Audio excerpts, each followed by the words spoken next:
بسم اللہ الرحمن الرحیم۔ عن ابی ہریرہ قال قیل لرسول اللہ صلی اللہ علیہ وسلم ان فلانۃ تصلی من اللیل وتصوم النہار وتوزی جیرانہا سلیتا فقال رسول اللہ صلی اللہ علیہ وسلم ہی فی النار وقیل له ان فلانۃ تصلی المکتوبہ وتصوم رمضان وتصدق بالاطوار من العقد لیس لہا شیء غیرہ ولا توزی احدا فقال ہی فی الجنہ۔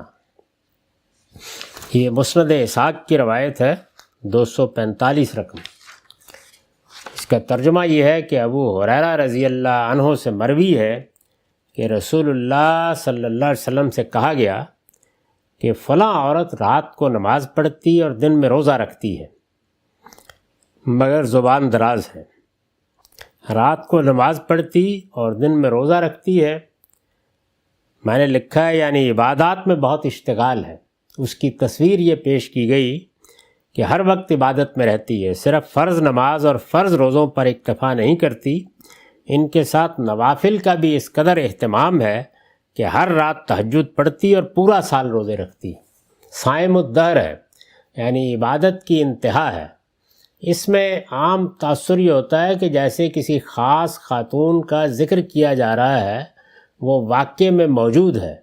یہ تمثیل کا اسلوب ہے، جیسے ہم بعض اوقات سوال پوچھتے ہیں اور یہ کہتے ہیں کہ اگر ایک آدمی یہ کرتا ہے، اگر ایک شخص نے یہ رویہ اختیار کیا ہے، تو اسی طرح سوال کیا گیا ہے۔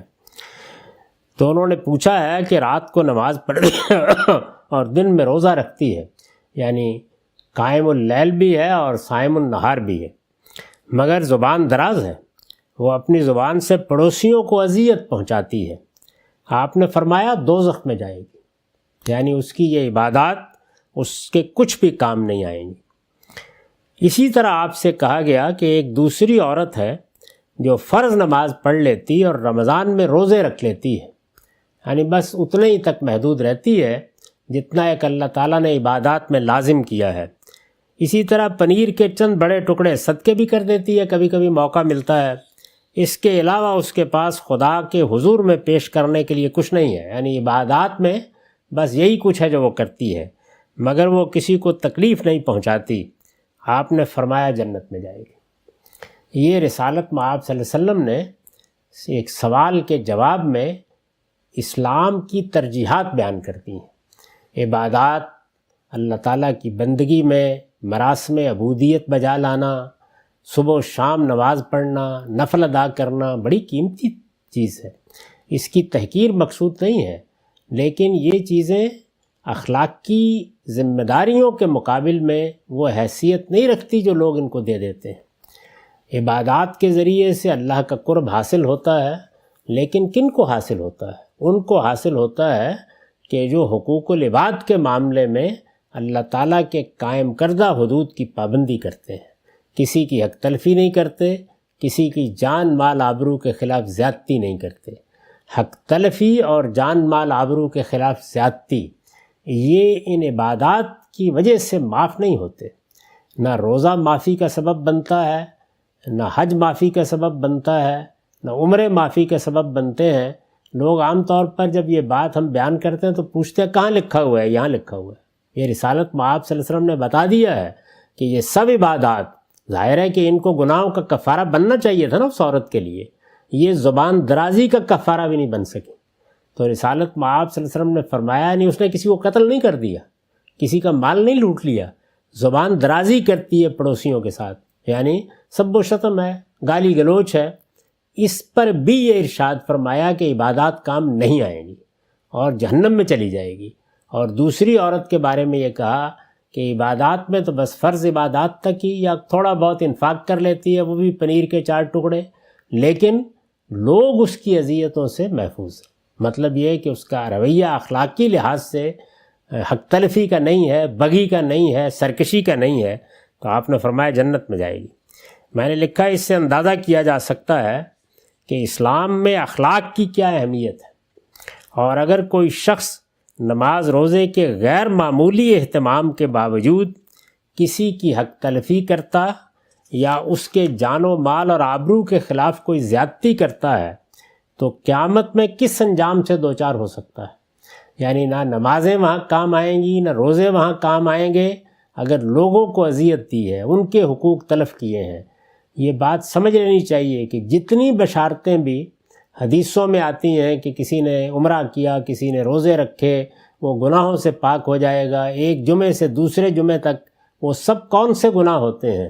وہ حقوق العباد سے متعلق نہیں ہوتے، وہ حقوق اللہ سے متعلق ہوتے ہیں۔ یعنی اللہ تعالیٰ کی بارگاہ میں جو غلطیاں کی ہیں، اللہ تعالیٰ کی عبادت میں کوئی کوتاہی کی ہے، یا جن چیزوں کا تعلق بندے اور خدا سے ہے، ان میں اگر کہیں کوئی کمزوری رہ گئی ہے تو وہ اللہ تعالیٰ عبادات سے معاف کرتے رہتے ہیں، اور بندے کے لیے تقرب کا ذریعہ بھی عبادات بنتی ہیں، اللہ تعالیٰ کے قریب ہونے کا، اس کی نعمتوں اور عنایتوں کا۔